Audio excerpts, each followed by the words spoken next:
apply these concepts into our daily life. And many of you may have heard of John Harris or Mary Croft in Canada, and they've been looking into these subjects and exploring them to a very high degree.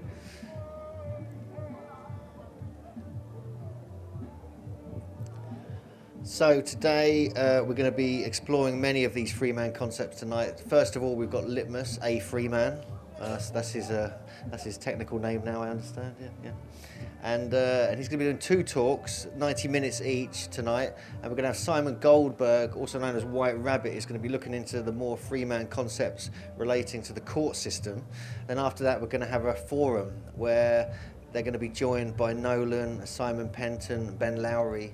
And so we're going to have a lot more people turning up to sort of ask their questions and discuss this. And much of this is going to go out over the internet overnight on the Goodest Planet Earth website. So we're going to be sort of getting this information out there where it should be. So welcome to the evening of this subject tonight, and I'll hand you over to Litmus. So please give him a warm welcome.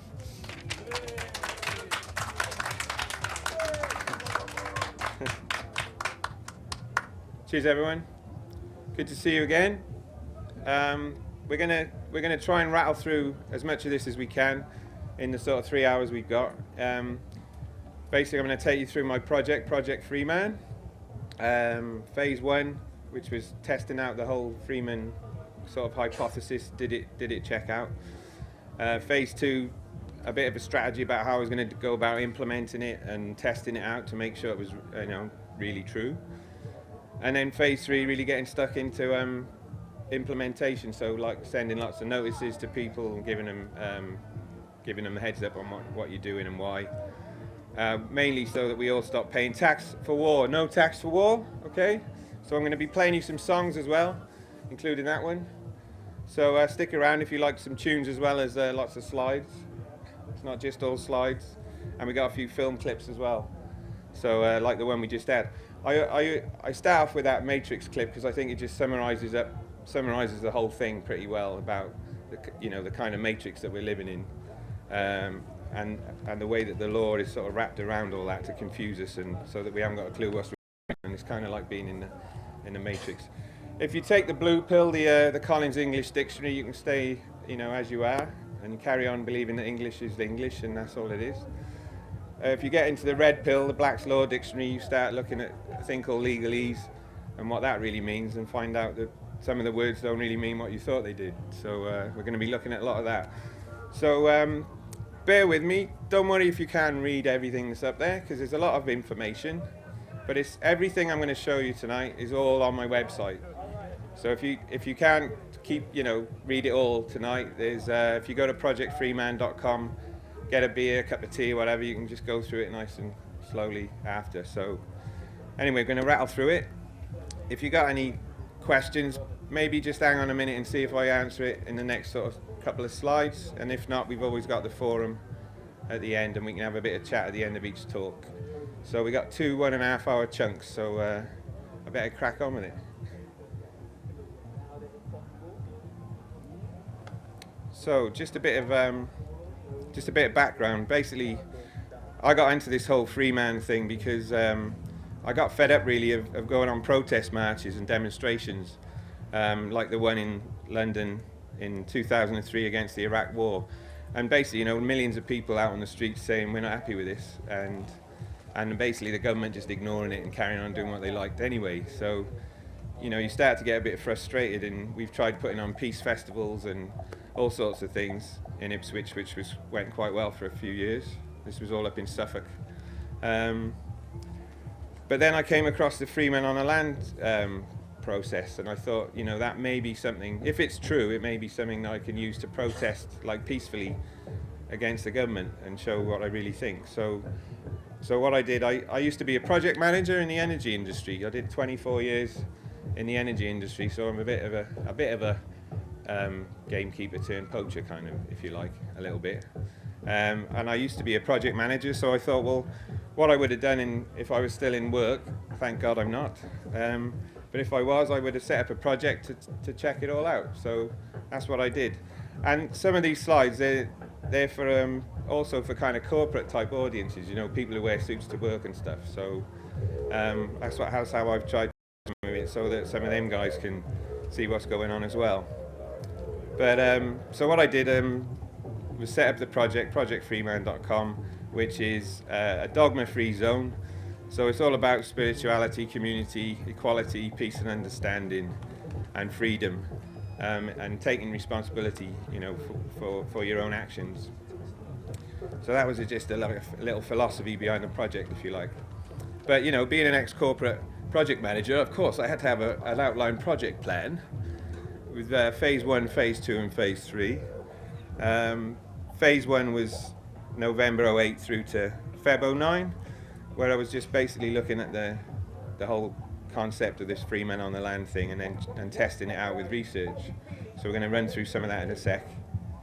And then we went into phase 2 and phase 3, as I said earlier. So I want to run you through some of phase 1. I won't have time to take you through everything, but we'll do as much as we can. So first I want to mention research resources. I mean, if any of you have looked at any of this theory at all, you find a lot of stuff on the internet that is word of mouth and hearsay and passed on and misquoted and stuff. So what I did was I went into this old bookshop in Felixstowe, where I was living at the time. I went down in the basement and found some old law books from 1927. Because what the powers that be tend to do, I found, was when they reprint a book, they kind of change it and leave out some of the old information. So I found these old law books in this basement in Felixstowe, and and it didn't cost much money, but it was really good, useful material. So apart from a Collins English dictionary and a Black's Law dictionary, I also found this book called Jurisprudence, which covers the principles of English law, often quoted in Black's Law dictionary, and also a book called Indamer's Common Law, which is all about contracts, which are very important in this theory as well.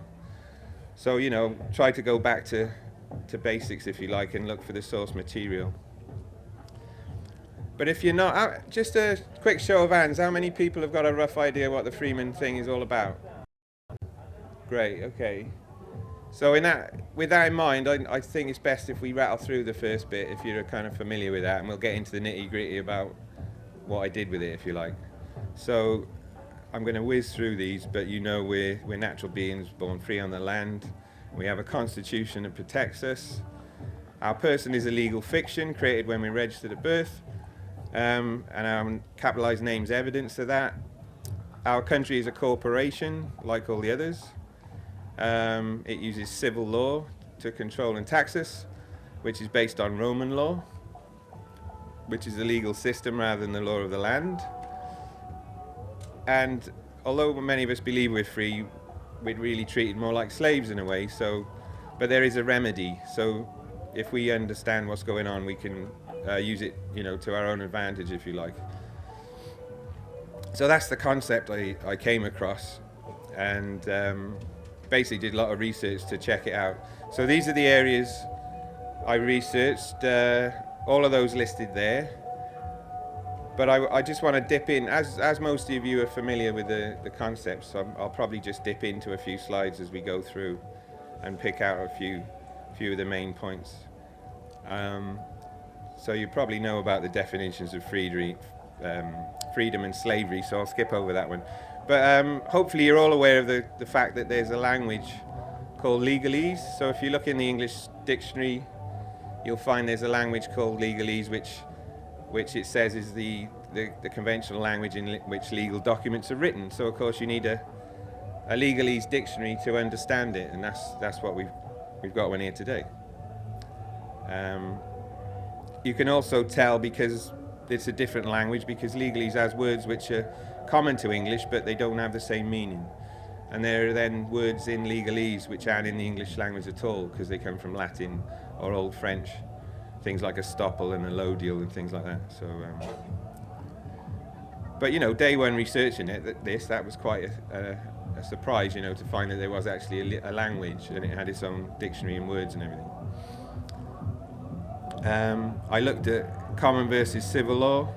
So I'm sure you're all familiar with the difference between common law being derived from judicial decisions and case law, and it's the original law of the land in this country, versus, I mean, it says it's distinct from civil law, whereas civil law it comes from the Roman Empire, and is actually defined, one of the definitions is Roman law. So civil law is Roman law, and it's imposed by the state, and it needs your consent to be bound by it.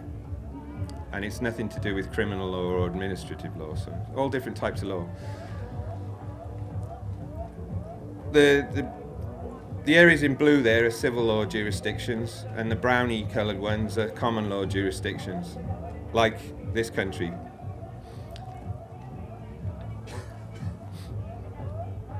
So one of the things the Romans left with us was this civil law system based on acts and statutes.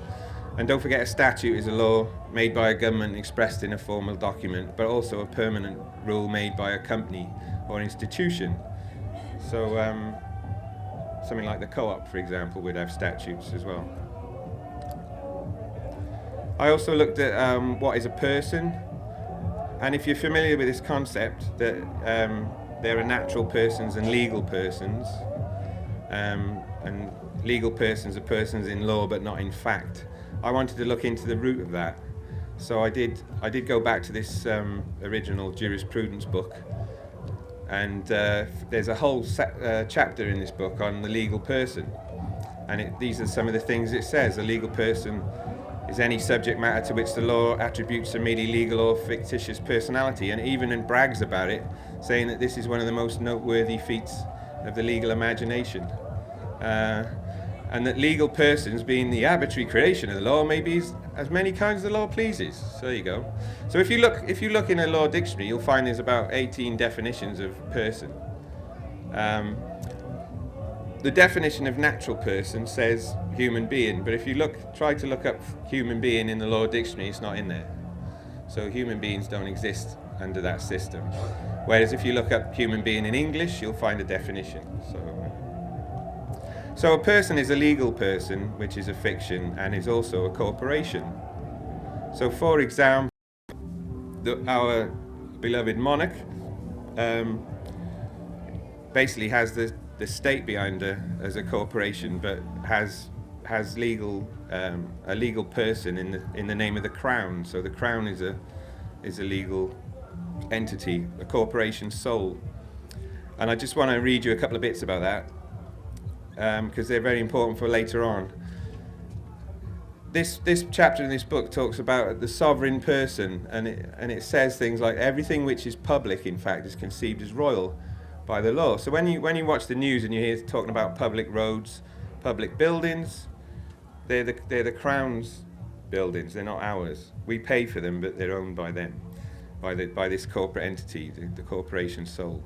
But the good news is that, of course, public debt isn't our debt; it's Her Majesty's debt. So don't worry, you don't have to pay it off. Okay, I'll show you how later. So what we have is a natural person, if you like, Elizabeth, in an office, occupying the office of the Crown, which is a legal person, a corporation soul. And if you like, she's like the owner and chief executive of the company, which is a thing called a state, which is a constitutional monarchy, but it's a company basically called the United Kingdom of Great Britain and Northern Ireland. And it owns public assets and it has public liabilities. And of course, it's not your government, it's Her Majesty's government. So that's quite clear. So we have a singular person, which in English in plural is people, but you won't find the legal document anywhere referring to people. It'll always refer to the plural being persons, and this is why, because they're talking about bodies corporate. And if you read an actual act, you'll see that quite clearly. I've just got a little clip about this actually, which I'm going to play from the Shawshank Redemption. Okay.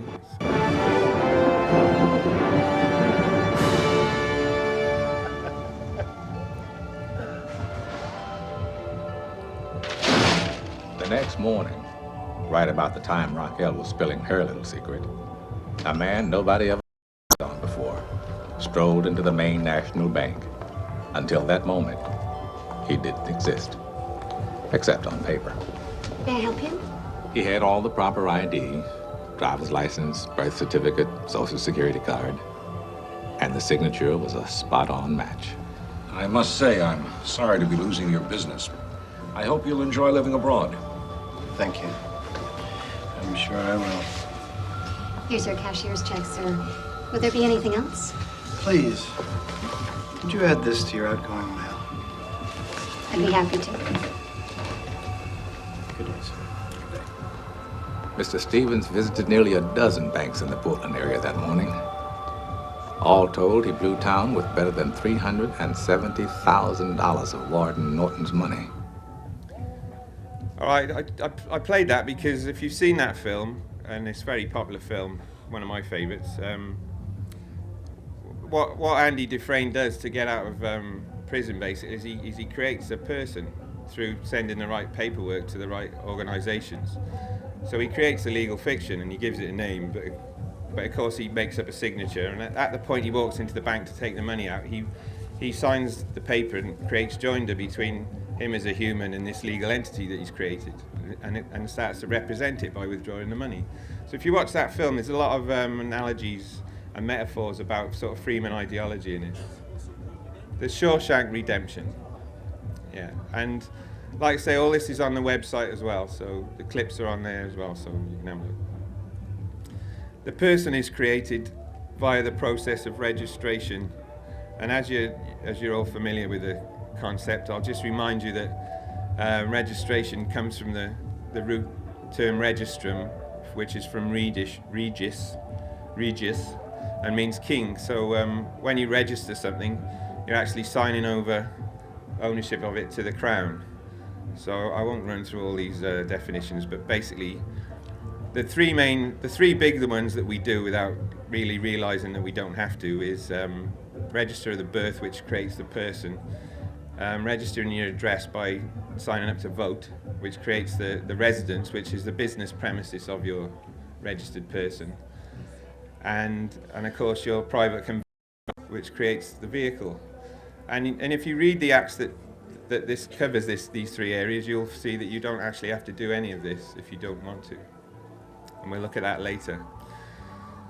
So what you end up with is a titled name in capitals, which is your person, your company name, which then has a company car, so it has to pay tax on it, and the person, the company resides at a business premises called the residence, and then is bound to pay business rates, council tax.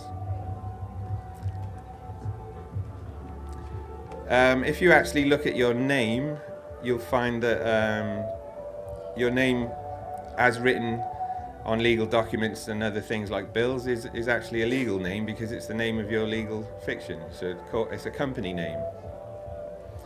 And you'll also have a title when you join society, and title in legalese is all to do with ownership. So your title is created when you're registered, and it changes at various points throughout your life, if you like, representing this legal entity. But title is also an instrument, such as a deed, that constitutes evidence of ownership. So this is why when you have a birth certificate, it's actually a type of deed. So it's proof for the ownership of the body, of the legal entity by the state when it's registered. And this is why you need, if you change your name, your legal name, you need to do it by deed poll, because you have to change this deed to show the change in ownership. And then of course we got all the thing about capitalization, writing your name in capitals. And one of the definitions of that is to be converted into capital stock. So you become company stock, if you like. And in legalese, it makes that quite clear. Capital is money or assets invested or available for investment in a business. So, as I say, I won't dwell too long on all of these, but this is quite a good one. We've seen that deeds, titles of ownership of assets, and when your name's capitalized, you become an asset of the company. Well, if you look at the definitions of assets, there are various types, but you'll find there's a nominal asset, which is an asset whose value is difficult to assess. So that's a child, because you don't know what they're going to do yet. There's a capital asset, which is a long-term asset used in the operation of a business to produce goods or services. So that's an adult. When you become legal age, you become capitalized, you become a capital asset. There's a thing called a wasting asset, which is an asset exhausted through use or the loss of value. So that, I've called that a pensioner. You know, I'm just looking at how the system might consider these things. And then you've got a frozen asset, which is an asset that's difficult to convert into cash because of court order or the process. Well, that's when you're dead, but before your death's been registered. And then once your death's been registered, you become a dead asset, a worthless asset that has no realizable value. And this is, from what I found from my research, is this is how the system treats registered persons, basically. I just want to say a little bit about states and societies. Because if you look at the term society in English, you get one definition. And in legalese, there's two definitions. So if you look at that second box there, with the Black's Law Dictionary, a community of people as of a state, nation, or locality with common cultures, traditions. So that's what we might think of typically as our society. But a society is also an association or company of persons united by mutual consent and to act for a common purpose.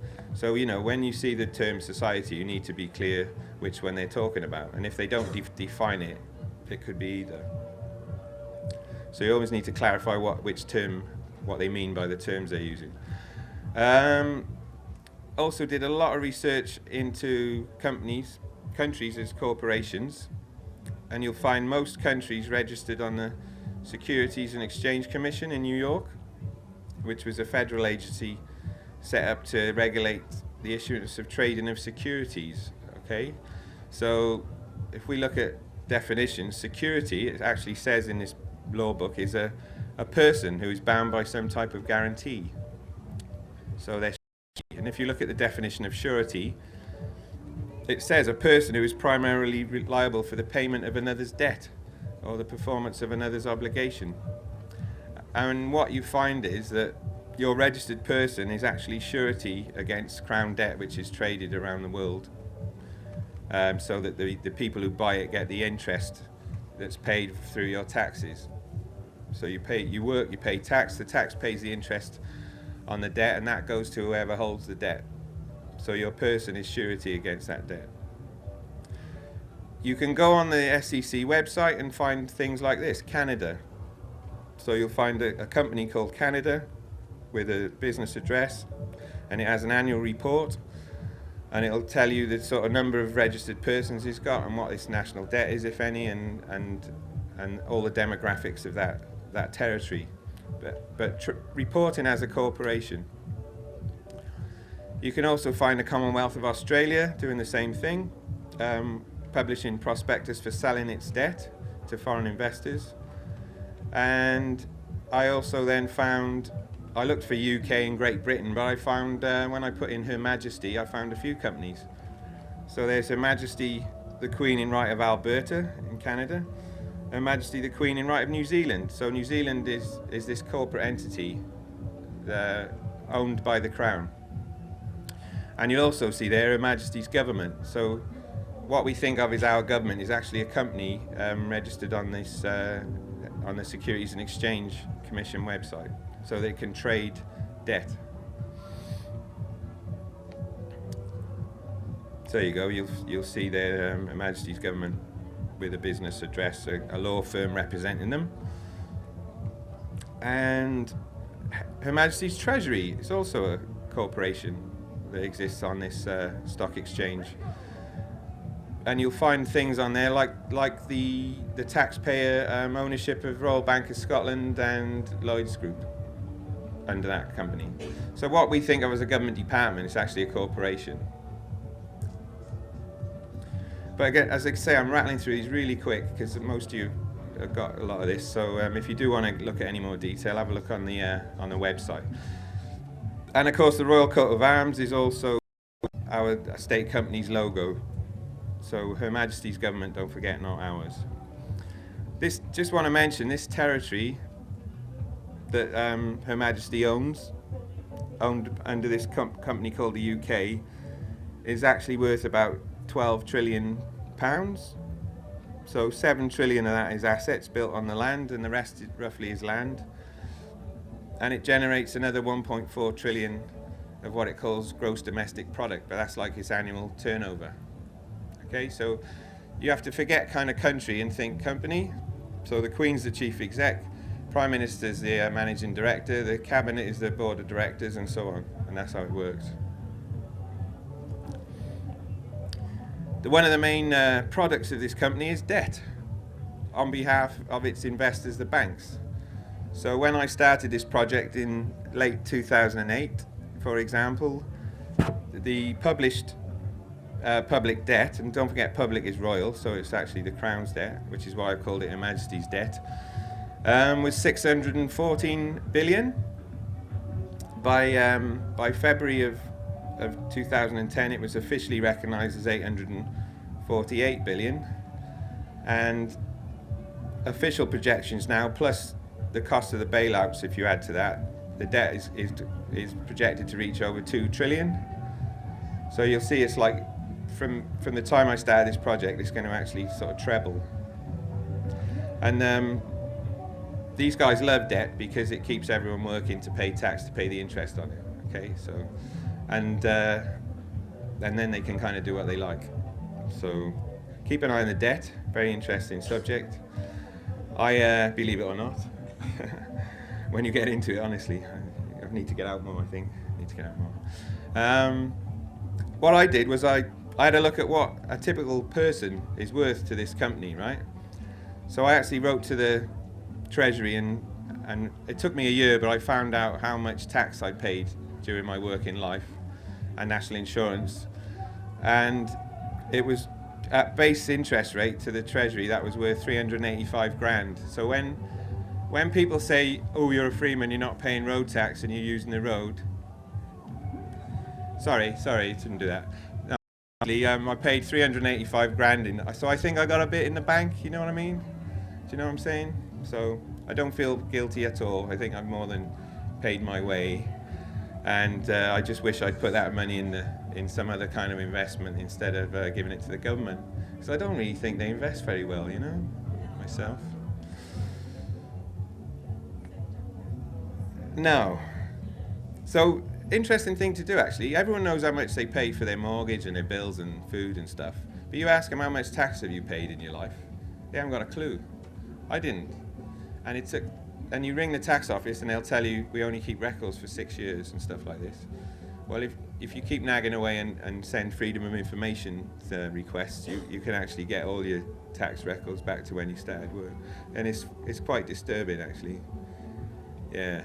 I realised I'd worked for 3.5 years of my life every day purely to pay for military expenditure and interest on debt. 3.5 years. So for 3.5 years I was going in every day to work just to pay interest on debt and military expenditure. And when you look at it like that, you think, you know, what are we doing? It's crazy. I want to mention something at this point about, because we're looking at Her Majesty's territory and assets and things and what they're worth. There's a lot of sort of divide and conquer stuff goes on about immigrants. So I just wanted to mention this slide. This is a report called Replacement Migration, a Solution to Aging Populations, right? And it was written by the United Nations Population Division in the year 2000. And it actually said that by 2025, industrialized European countries needed 159 million immigrants to come into the country to keep the ratio of workers to pensioners going, to keep the whole system going. All right? So don't blame the immigrants, okay? Because they're invited here and they want immigrants. They love immigrants because, you know, after all, we're all immigrants anyway, let's be honest. But the company wants that because they want them to come in and pay tax to keep the whole system going. And then they can put stories in the Daily Mail blaming them for all the problems. So don't fall for it, because all of that stuff is just divide and conquer stuff. And the guys we really ought to be going after is the big wealthy landowners and the people who are controlling all the land and stopping us living freely on it. Okay, so don't blame the immigrants. So expect to see 5.3 million immigrants every year until 2025. You heard it here first. And welcome to them as well, and long may it continue, as far as I'm concerned. I'm an immigrant, by the way, I should mention at this point. I'm from Wales. Who used to be the original British, I'll have you know, before you lot came along. Right, can you see that? I don't know if you can see that, but these are the different types of companies, like the country is. But the one we're really interested in is the middle one, which is a corporation. Because what you find if you research this stuff is that everything is a corporation and everything works on contracts. So gen yourself up on corporations. The thing with corporations is they have stockholders and shareholders who get dividends, but there's an entity I found from my research called a dummy shareholder, who owns stock in name only for the benefit of the true owner, is what it says. Okay? And shareholders get a dividend. But the identity of this true owner is concealed, so you don't actually know who it is. The shareholders get a dividend, and there's a type of dividend called a bond dividend, and it's a dividend in which a shareholder receives a bond instead of money. All right? And then if you look at types of bonds, you still with me? There's a bond called a book entry bond, for which no written certificate is issued to reflect ownership. So you got a dummy shareholder with a bond paid in a bond dividend with a book entry bond. So you never see any money, right? It's all hidden away. And this is all in the Black's Law Dictionary. So if we skip on, what I tried to do was just summarize that. So basically you got a human being, a natural human being at the bottom there, born, but by the registration of the birth, it's an imaginary world of the legal person, which is a legal fiction, called, Mr. whatever or Mrs. titled, capitalized, and it becomes a member of society, so it's given voting rights, but it's also then has a dummy shareholder account set up called a national insurance account. So that's like your share account, but that bit is inaccessible to you. So you're like the guy there grafting with a hard hat on, so you're working away and paying your tax, and that's going into the pot. But your dividend is a bond dividend, so it's just entered in a book. It's entered in a ledger on a computer what the value of your account is, but you're never told that. And instead of getting shares like you would in any other society, a dividend money paid out to you, it's just the value is just entered in a book, and you never see that. So you got these you go from real to imaginary and to inaccessible, and that's kind of, as far as I can see from my research, that's how the thing works. But in theory, you should be able to find out what is in your share account. Okay, and we can talk about that later. Right, so these are just some of these state corporations that they call countries who are trading debt on the London Stock Exchange.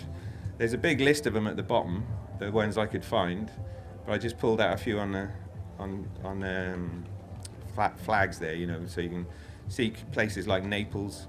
Interestingly, Australian states like Victoria, they're treated the same as, say, France, so they're all corporations, all trading debt. So what I found was, having looked at the theory and not really kind of believed it, when I went through it all, I put a rough number on it, but it was about 86%. What I'm saying is it checks out. Okay, so if you look at all the stuff you went through and you said this checks out, this doesn't, most of it checks out. And the main thing is the important bits of it, like the legal person, checks out, and the registration of birth and all of that. Now what that leads to is registered corporate entities, part of a corporation, probably making their human representatives into debt slaves. And I'm going to mention quite a lot about the Her Majesty's finances, as I call it, in a little while. But the debt will never be repaid, and we have to work to pay the tax to pay the interest on the debt. And a lot of people say, why don't we just print our own interest-free money? And the last two, certainly presidents who tried to do that in the US was Lincoln and Kennedy, and look what happened to them. So it's one of the reasons it hasn't happened very often, I think. But as you look at all this, you find what we're actually dealing with is organised crime. It's a protection racket. It says to you, be scared of the bogeyman, but don't worry, your government will protect you from the bogeyman, and all you have to do is keep paying the debt off. A bit like the mafia, really. But, organised crime, don't worry, together we will crack it. But the thing is, with all of that, well, that's kind of the depressing bit. This is what we're living with. But there is something you can do about it.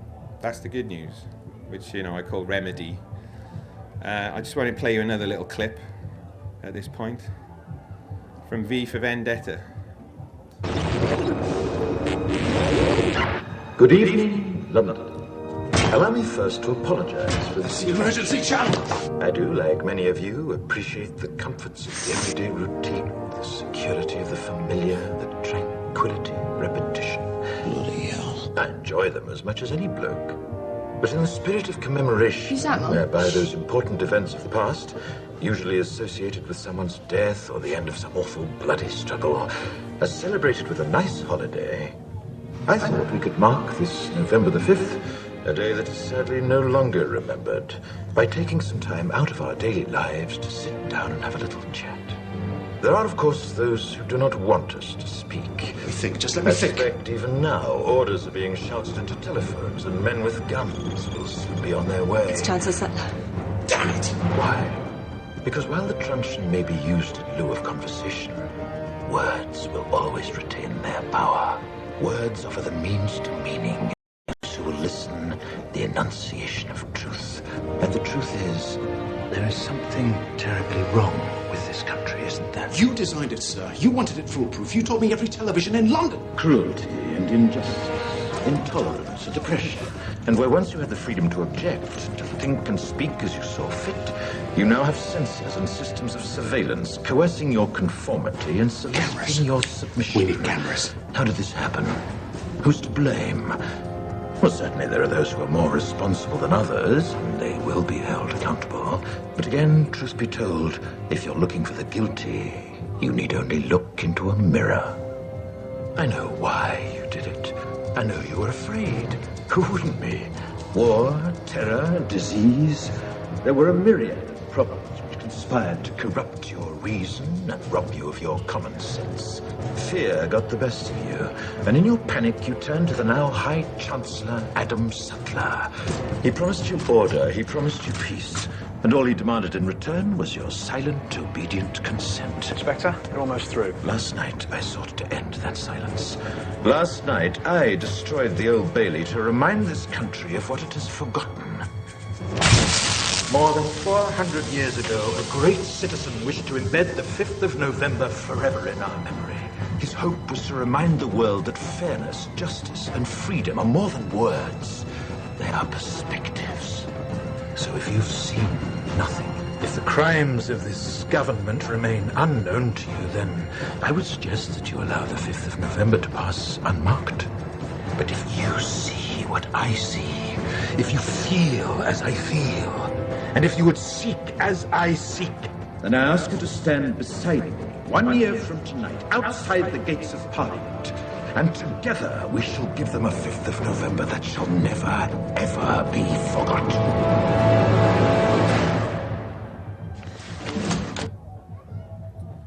Okay, I put that clip in because it's kind of, we're either already there or it's kind of where we're heading. And But I love the bit about words will always retain their power, the enunciation of truth.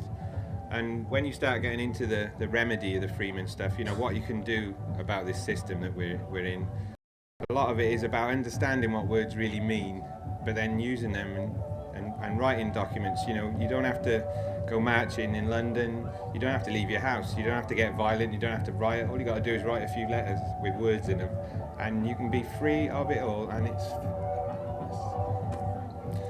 so I think that clip's great, and I think I would encourage everyone to you know, to have a bit of that V in them. What we're really talking about is rebelling, but peacefully and lawfully rebelling. So as I say, no rioting. Don't get angry, because they love that. That plays into the system's hands, if you like. But you know, using the Freeman techniques that we're going to look at, you can actually peacefully and lawfully rebel from the comfort of your own home. So, you know, one way you can do this is become a free man on the land. So let's have a look what that means for those who don't know. It's a human being in a common law jurisdiction, like this country is, who's revoked consent to be represented and thus governed, and therefore is not subject to any bylaws or orders like statutes. So that makes, basically, if you claim the right to your own sovereignty, it sets you free from statutory law. You can also, if you like, have your own fee schedule to charge for being detained unnecessarily for any violation of your sovereignty, and you can use notary public process as witness for all that. But basically it makes the free man exclusively bound only to common law, and if you take it to the ultimate, under common law you would revoke all your licenses, social security cards, birth certificates and passports and everything else to do with being a member of society. So you go back to the living under common law on the land, basically. But for me, what this is all about is what I call individual collectivism, okay? So I'm writing a thesis about this at the moment, actually. It'll be published next year, I think. Or you can call it collective individualism. You know, what doesn't matter, but really what it is all about, it's not about getting off paying your parking tickets, okay? And it's not about like, how can I get away with not paying tax? It's about taking responsibility for yourself and being accountable for your actions, not having the government to blame. But also acting honourably against towards your fellow men, yeah? And as I say, you can do this without moving from your home, especially if you've got the internet. And I just want to explain at this point why the state loves demonstrations, okay? Maybe you've never thought about this, but why the state loves a demo? Because they can say, it's a free country, you all have the right to protest.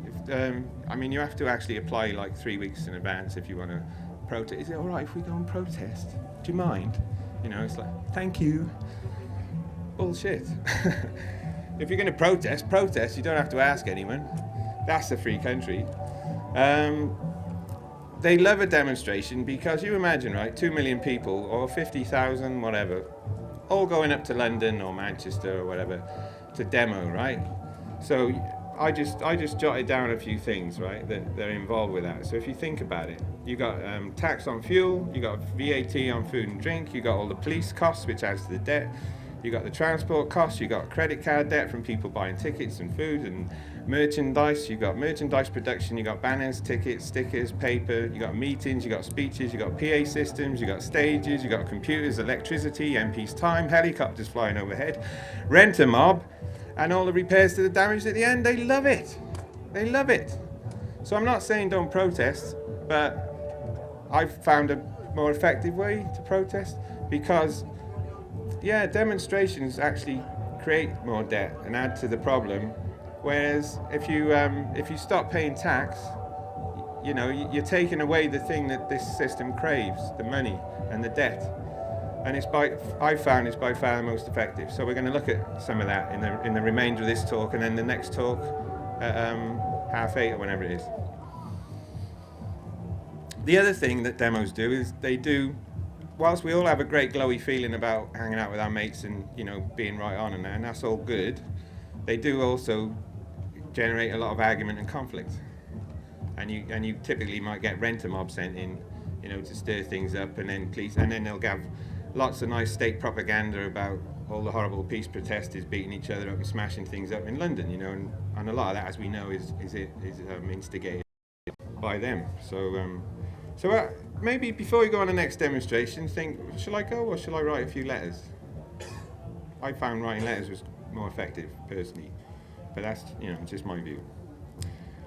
So, if you want to be a free man, if you look on the internet, there's typically two ways that are promoted as how to do it.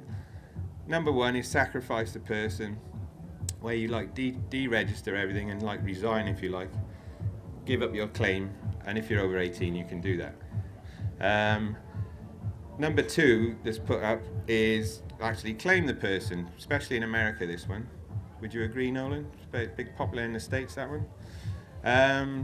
Where you actually copyright the name and claim first lien over it, so first title to it, and you would claim your share of your share account that we talked about.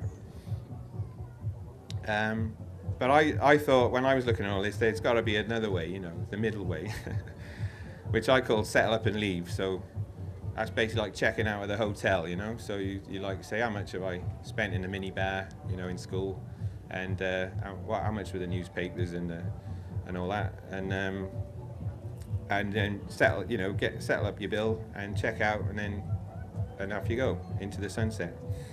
But you know, to do that, when you need to know basically what you've paid in, how much you've cost, and how much you've paid. Well, when I looked at this, you might remember the 385 grand we talked about earlier. I think I'm pretty much still in credit a lot. So long may the working tax credits continue. Thank you, Her Majesty's government. And so you can do this. You can look at that and decide if you want to check out. If I do check out, if I get as far as, you know, checking out, deregistering the person completely, I'll be looking for a share of at least 580 grand, because that is my share of Her Majesty's assets, the territory called the UK, and the money that I've paid into the system while I was working. So take off a bit off that for school and stuff like that, and I should be pretty flush. So if you want to come see me in the Caribbean, you know, it'd be cool. We'll have a big party and it'll be good. I'll take the guitar, you know, and have a sing-song. Right, so just a summary, and this slide is on page 1 on the website. That's how it works, as far as I can see. Free people, born on the land, under common law. There's only two rules under common law. Do all you agree to do, which is the basis of all contract law. And if you break that one, it's called fraud, and it's a criminal offence. And do not encroach on others, and that's criminal law. So if you cause loss or harm to someone, damage to their property, that's a criminal offence as well. And that's it. There's only 2 rules. After that, you can do whatever you want. But then, stupid parents, without realising what they're doing, go. No, it's not their fault really. Of course, they think they have to register your birth, so they register your birth. They're then transferring the security interest in you to the Crown. And forever after, whenever you sign a document, you're creating joinder, so you're agreeing as a human to represent that legal entity. It's an artificial legal person with a legal name in capital letters. You're a titled member of society, so you have a title like Mr. or Mrs. And you're a legal fiction, or this entity is a legal fiction operating in commerce. It's a registered asset of the Crown. It's surety against Crown debt. It's a nominal asset as a child, which is capitalised at legal age, so it becomes of value to the company. It's actually a Crown agent. It has to pay commission to the company, so that's called tax. And it's a dummy shareholder paid in book entry bond dividends. All under this system called statute law, which is based on Roman merchant contract law. All part of this thing called society, within a thing called a state, which is owned by a company called the Crown, who has laid claim to all the land within that territory. Okay, and I'm going to go into some of that in the next talk. we're going to look at what I call the land scam, and how the land has been controlled since William the Conqueror to restrict its supply for us and make everything more expensive. So that's the end of, and I rattled through it really quickly because I know a lot of you know some of that stuff, but before I move on to the next bit, have you got any quick questions on that? Or don't forget, we got the Freeman forum tonight as well, so unless there's something like particularly about what I've said, yeah, I'll move on, but anything? Yeah?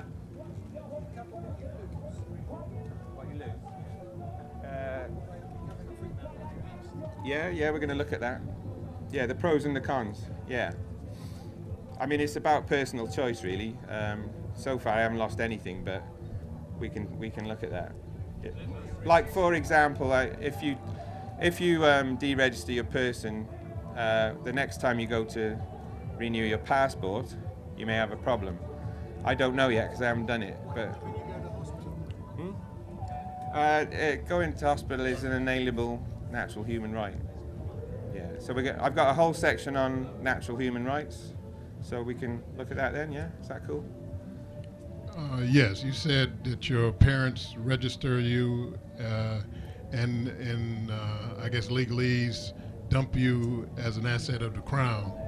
But my understanding of contract is that nobody can contract for anyone else. So if your parents signed you over to the crown, it would only exist until you reach the age of majority. Then you would have the, I guess, privy to be able to opt out of that, because nobody can contract for you, even your mother and your father, because you're not the property of your mother and father.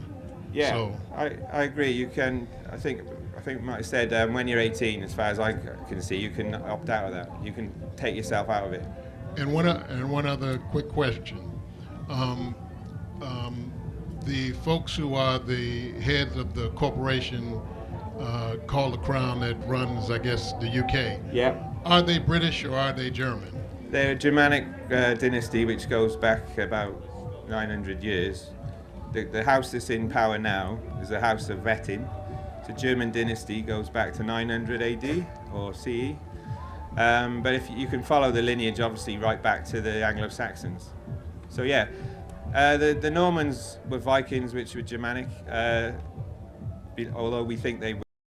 Before them, you had the House of Wessex, the Angles, the Saxons. They were all Germanic, and the family that's on the throne today is a Germanic family. So yeah, I mean, to me, it doesn't matter what race they are, because they don't give a shit about race or country or people or anything. All they care about is controlling territory and title and money and the whole thing.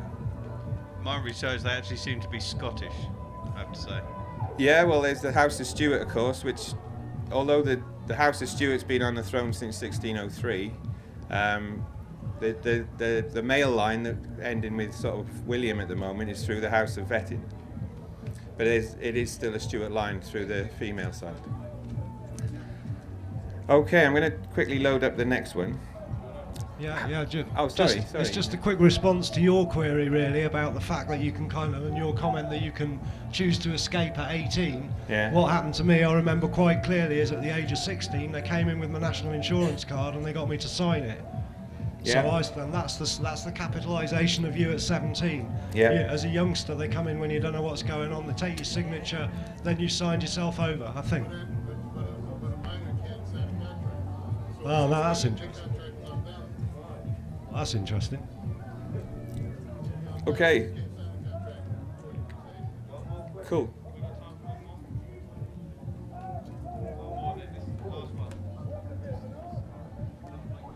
That's great, because we have got the forum later as well, so any queries you got at all, we can really open it up in the forum later on.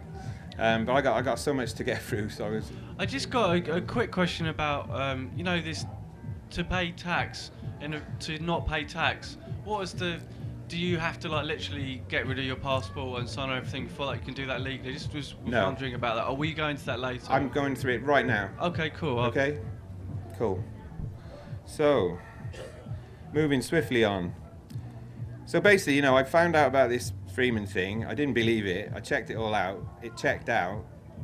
So then I thought, right, I'm going to give this a go and start writing letters and see what happens, because you don't know. A lot of people say things they've read or heard somewhere. A lot of them never actually tried any of it.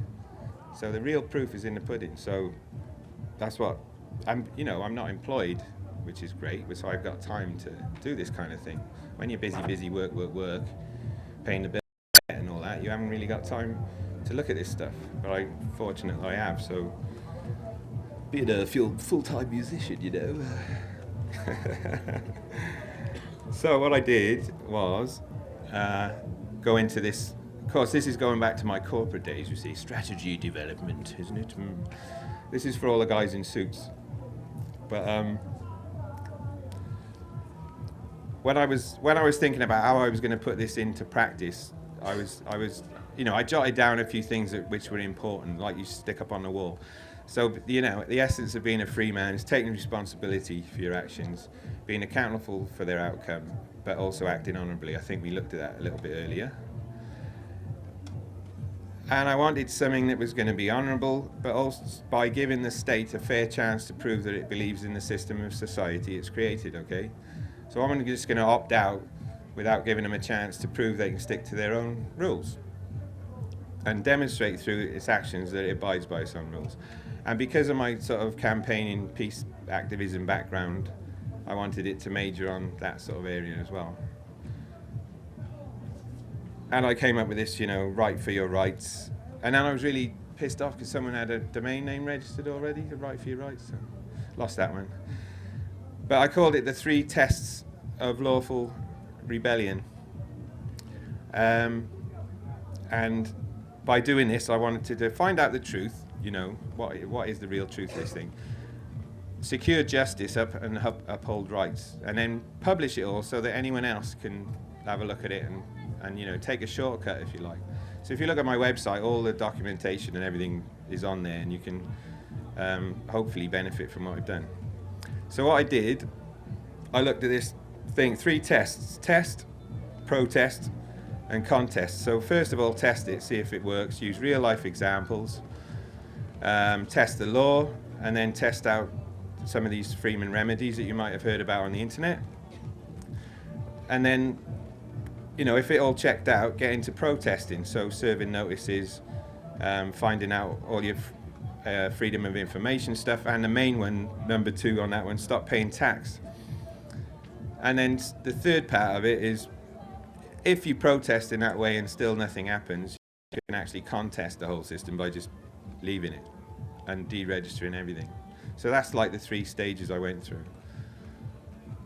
So I want to run you through some of the first bit, the testing. And this was really testing the state's attitude to their own law, this system of law that they've come up with called statute law. And what I decided to do with this was, if any of you know the Make Wars History campaign, a guy called Chris Coverdale. If any of you been on any marches in London or whatever, before, when I used to go on marches, you see lots of leaflets, Make Wars History, stop paying tax. So I looked into all of that, and what you find is there's actually a statute law called the International Criminal Court Act 2001, and it covers war crimes, and this is a UK law. It's been given ratification by the Queen, and it basically says under section 51 that our actions in Afghanistan and before that Iraq are offences under international and domestic statutes, as well as being crimes in common law and international law. Okay. So it says it's an offence against the law of England and Wales for a person to commit genocide, crime against humanity, or a war crime, even if it's outside the United Kingdom. And it defines what genocide is. Genocide means any of the following acts committed with intent to destroy in whole or in part a national, ethnic, racial, or religious group, such as killing members of that group. So if you go storming into another country without any justification and kill members of that group, that's genocide. Okay. So what I did was have a look at what happened in Iraq. This was, the British called this Operation Telic, and it's what I call genocide in Iraq. So depending what source you look at, I looked at 4 sources for how many people died. The IBC on the left is the Iraq body count, but that's a media-driven figure, which is on the low side. and that they admit that many of the violent deaths weren't counted in that survey. The Associated Press is based on, that's the second one, only 110,000 deaths. For that is the Iraqi government health ministry, which was put there by the UK and the US effectively. So it's, that's a bit biased. The Lancet survey, you may be familiar with the Lancet. It's a medical journal. They estimate something like 650,000 deaths. And then there was a ORB Opinions Research business, which is an independent polling agency, member of the British Polling Council, and they did a thorough survey of the whole of Iraq and said that their best estimate was that 1.2 million. Their average estimate was just over 1 million deaths, plus a lot of people injured as well, and a lot of orphans left behind. 1.5 million people injured. So if you look at the deaths in Iraq as a percentage of their population, it's 3.3%. Okay, so that would be equivalent to someone coming in and wiping out the whole of the northeast of England. Everyone dead. Okay. So in my view, that qualifies as genocide. And I mean, even the official lowest estimate of 87, that's genocide as well. So there we go, genocide in Iraq. Of course, on top of that, you had the military casualties, most of which were Iraqis trained by the security forces. Whereas what we tend to see in the media, and don't get me wrong, I don't want to see any soldiers killed or anything, but what we typically see is the number of soldiers who die. What we don't see is what a small proportion of those are actually US and UK troops, the majority being Iraqi people who've been trained up to be military or police personnel. So another 15,000 dead there. Then I looked at Afghanistan. So you've got another 203,000 deaths and 47,000 wounded out of a population of 28 million. So that's another big chunk. And so basically, if you remember, the justification for this action allegedly was the September 11th Twin Towers disaster, where 2,973 people died. I have my own views on that, but still 3,000 people dead, terrible. But in response, 1.25 million. So I think that's what they call inappropriate response under international law, and it's a Hague issue. It's a war crime issue, and Tony Blair at least should be on trial for it right now.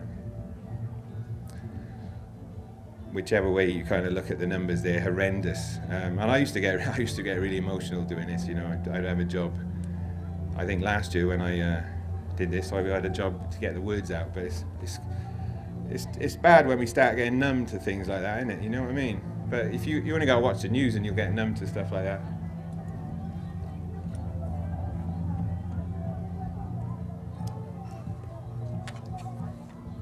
So I wrote a song about it.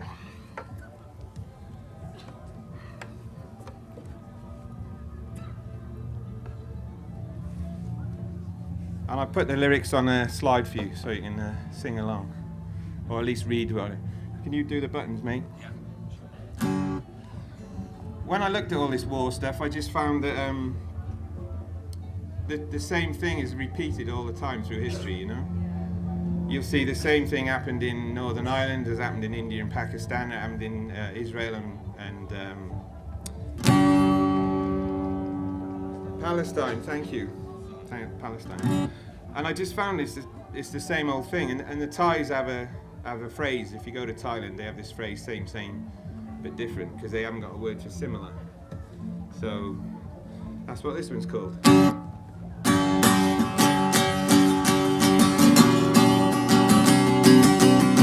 Carbon chaos on the streets and TV screens everywhere the empire's been.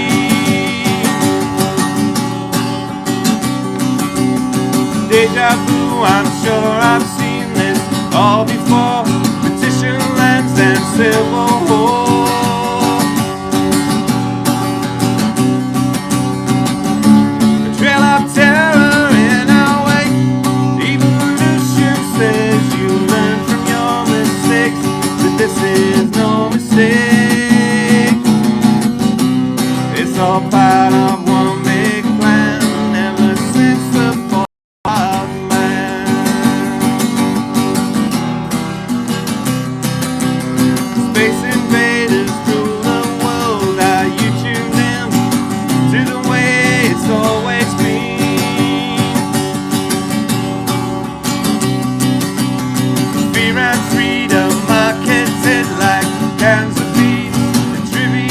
distracts you from the scene and the question why.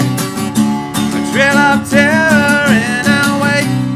Evolution says you learn from your mistakes, but this is no mistake. We're all part of one big plan ever since the fall of man.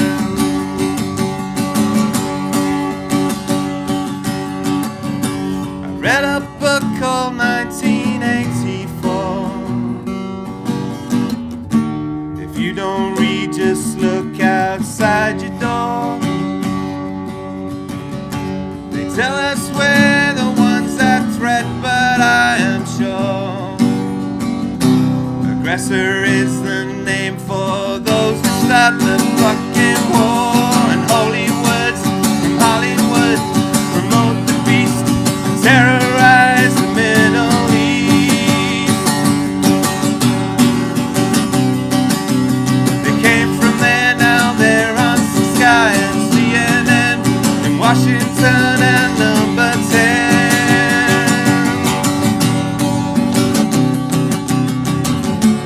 Trail of terror in our wake. Evolution says you learn from your mistakes, but this is no mistake. And we're all part of one big plan ever since the fall of man. And it's the same, but different. It's the same, but different. Yeah, it's the same, but different. It's the same, but different. Thank you.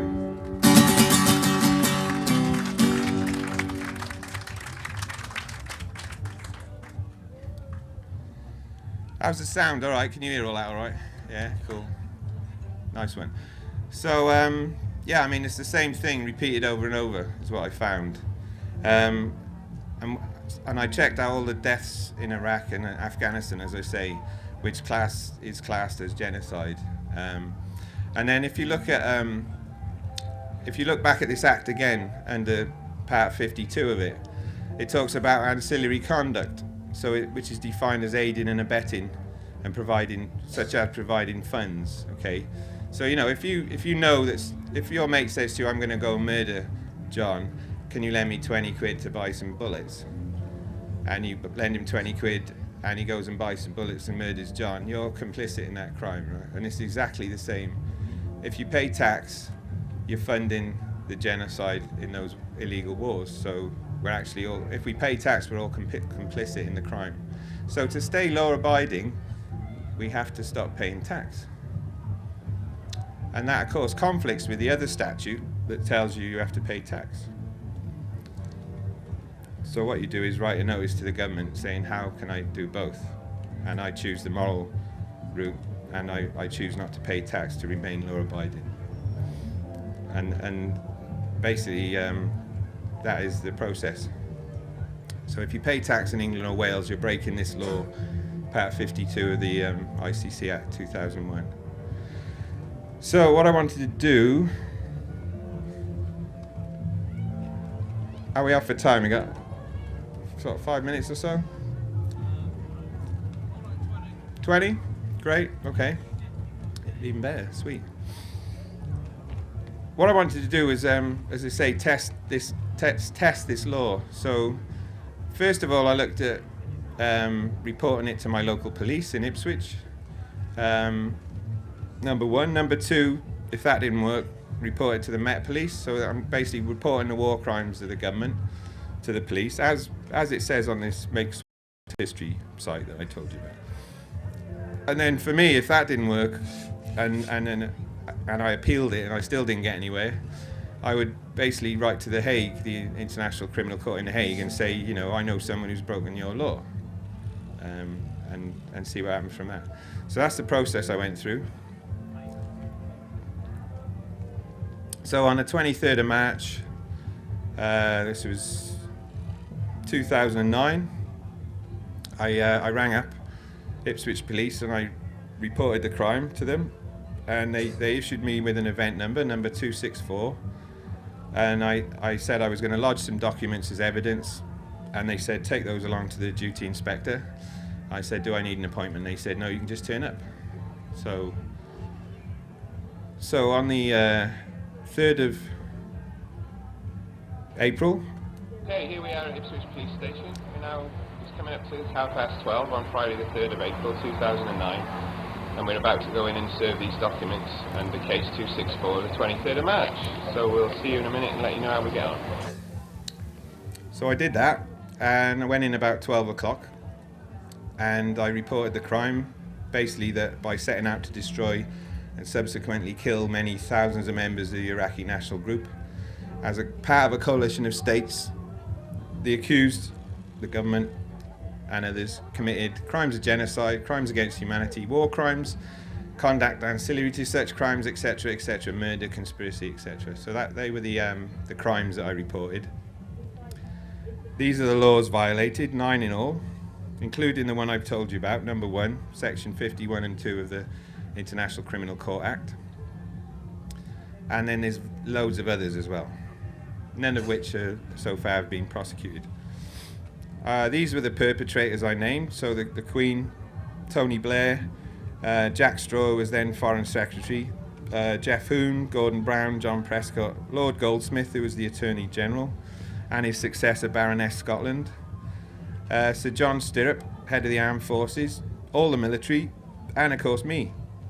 I'm the guy with a poster on his head. Because by paying tax, I was guilty as well. So I put that in as well. So I said all taxpayers. So they were the perpetrators. And then... Here we are. It's now like 2:25 So we've just got out of the police station. We've lodged the documents under case 264.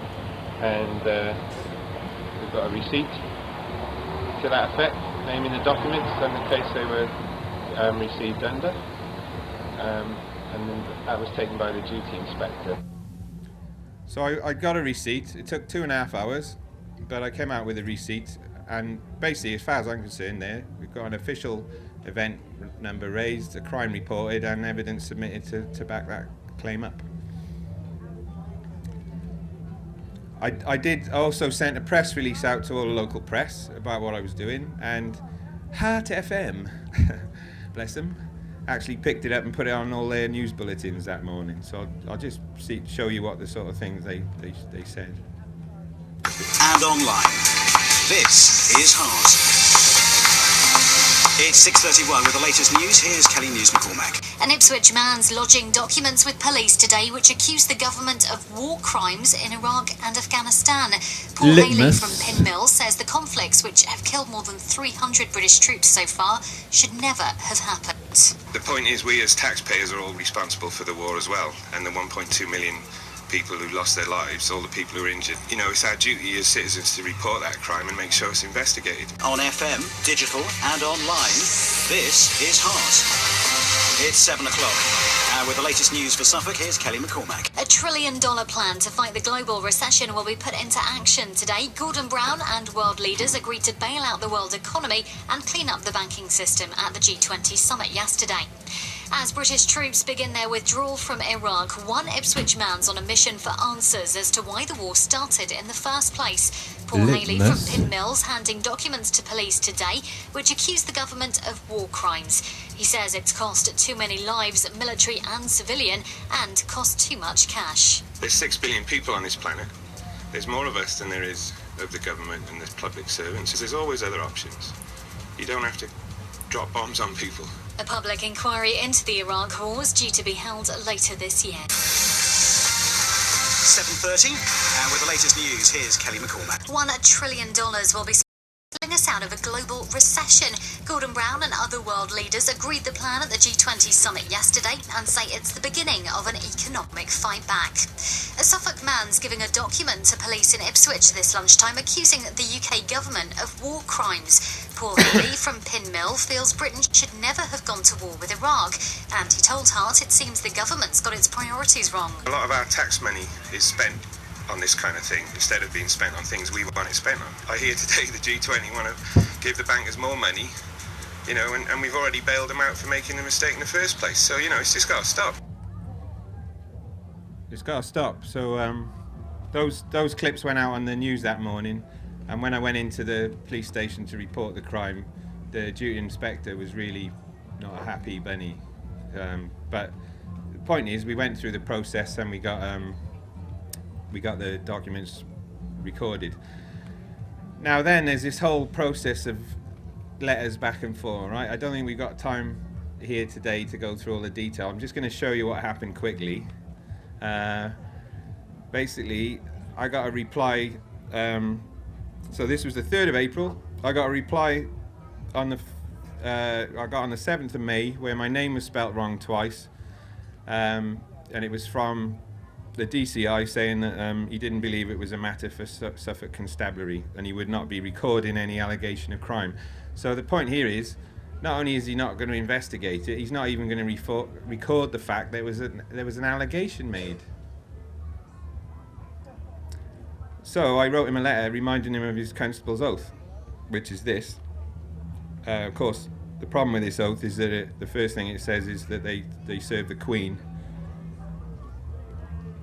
But what it also says is that they'll uphold fundamental human rights accorded equally respect to all people. And it doesn't say in Ipswich or in Suffolk or in the United Kingdom, or it says all people. So I reminded him of his oath and sent it back to him.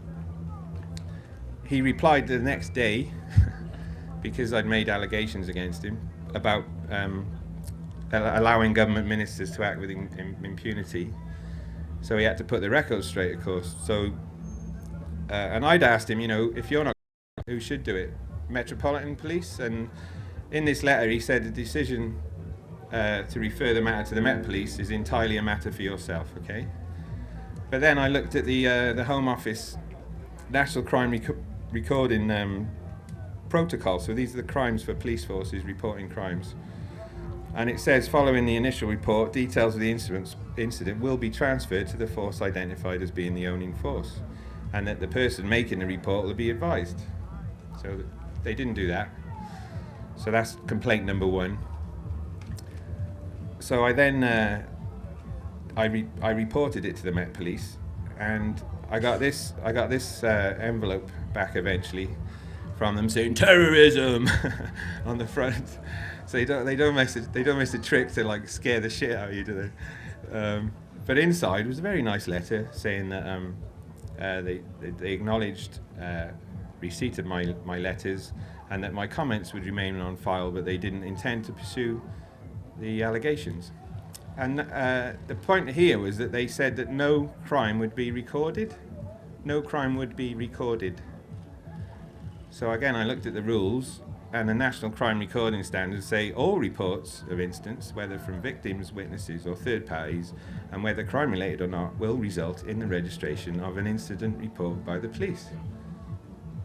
So they're blatantly flouting their own rules, ignoring their own laws completely, and refusing to do anything.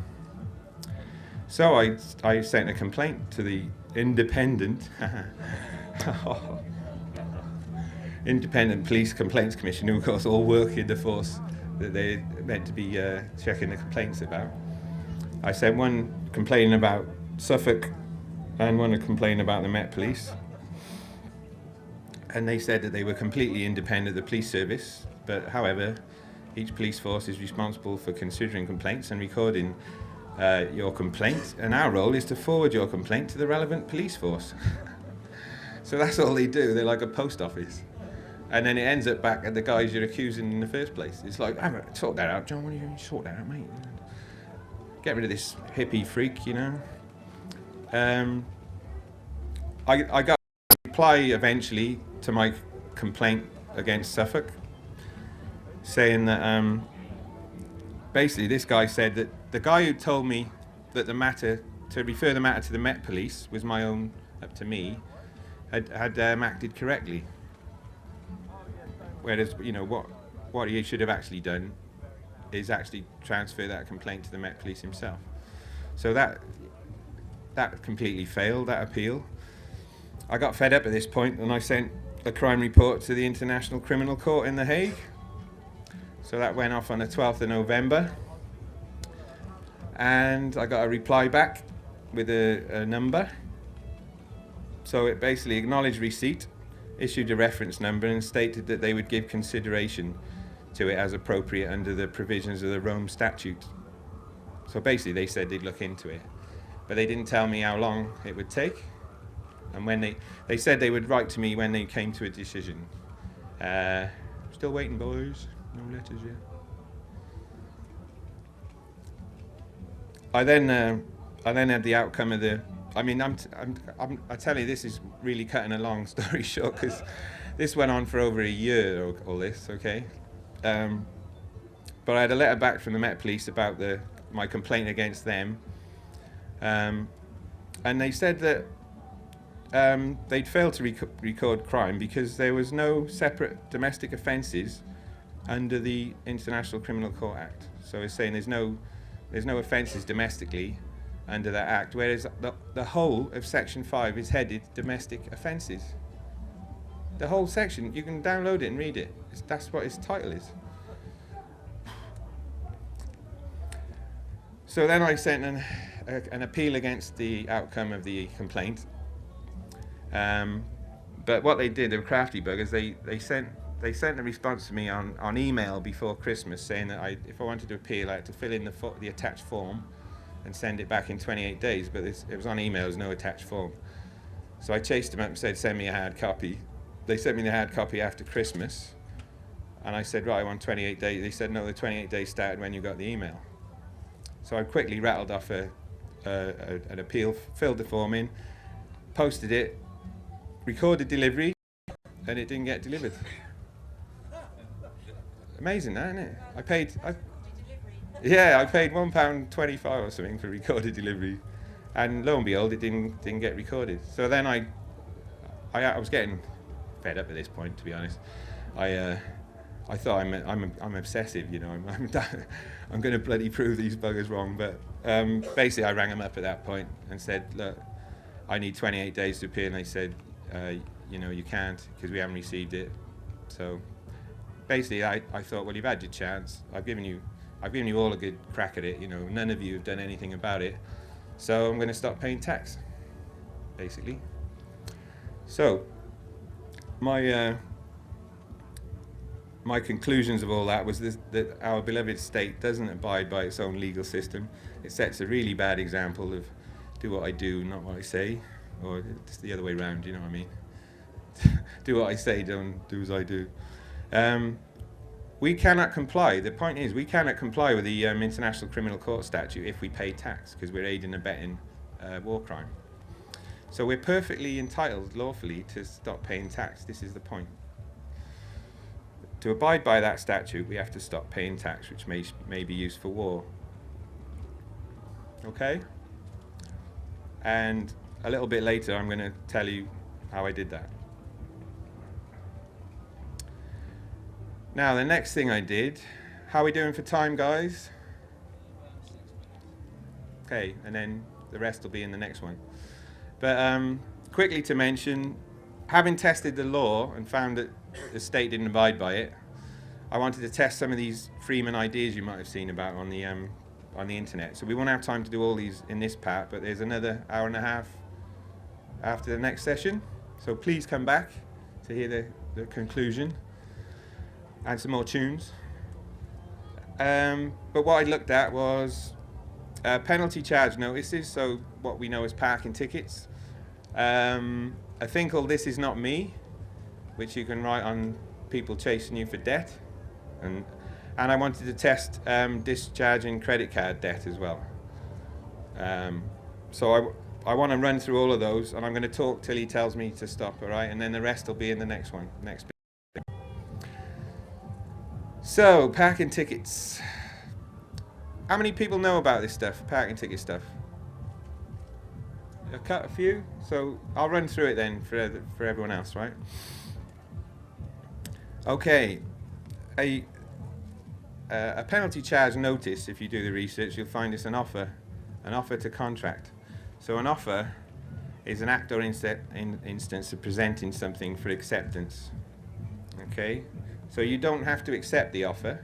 You can honourably accept it conditionally via a counter offer and send it back.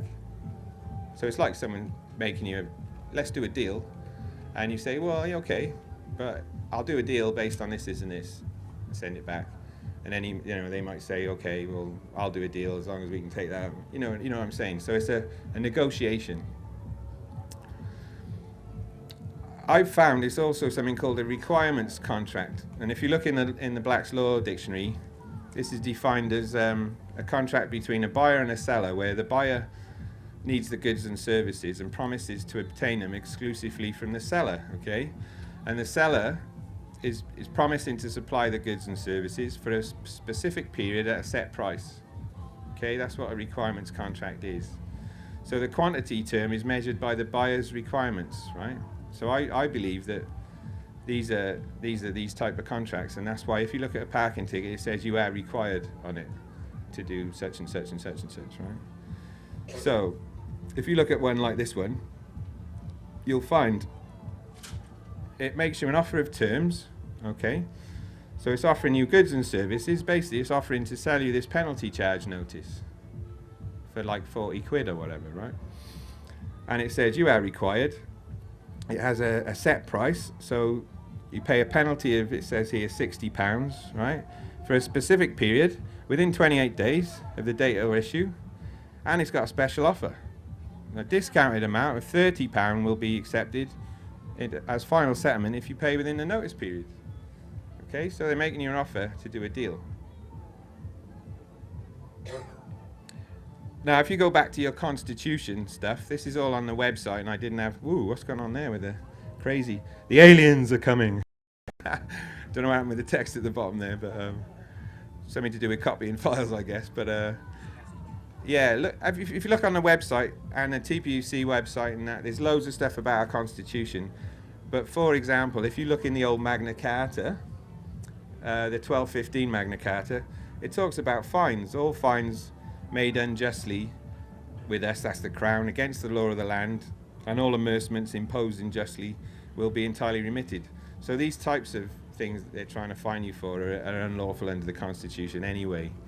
So what you can do is, a freeman can discharge claims like that by sending basically a notice of discharge of the outstanding fixed penalty charge by asking for a request of the clarification of the terms, okay?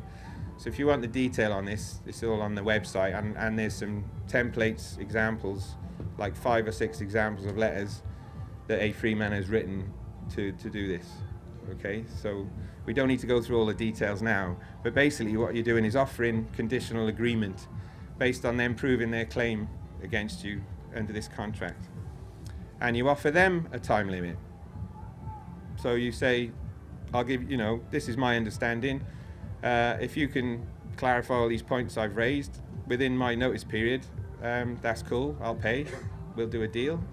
But if you don't, I'll assume you agree with all my understandings, and we'll say the matter's finished. So you're basically sending a notice back.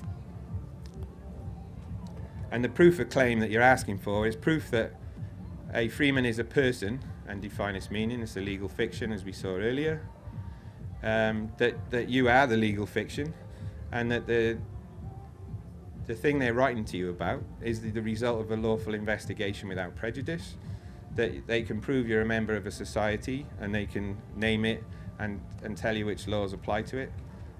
Which statute laws apply to a human being? None of them, is the point. And that there was some ID shown by you at the time you got this ticket to prove that you were even there in the first place. That if they can do all those, you'll do a deal with them. But they have to reply within a notice period.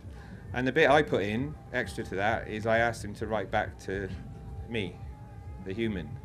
And I say that if you write to the legal fiction, it will either be returned to sender or ignored. So it's nice to get a letter from a council or something with your litmus of the family, whatever, Freeman, on it. And I've had those. So they will do it. So I did this. I did this on the first ticket that we had at the time, and we haven't got time to go through all this, but basically it's what I call notice tennis. So they sent me a notice, I sent them a notice back, they sent me another notice, I sent them a notice back, and then they sent me another notice, you know, and it went on until I got a stopple in May. So that went from January to May. And there's a good reason why they were so persistent, and I will explain that later, but it's all to do with the fact that this was from a borough council, okay? So we're going to look later at what actually a borough council is. Right. So on that point, I'm going to stop there. Later on, we're going to look at the rest of these, and then we're going to look at all the rest of the project, all the discharging credit card debt, all of that stuff, and all the way I'm protesting now, how to serve notice on Her Majesty's Revenue and Customs, how to deregister your vehicle with a DVLA, which I've done twice, and how to deregister for council tax and all the others. So if you found it interesting, please come back for the next session, and we'll have some more tunes and some more Freeman chat. All right, see you later.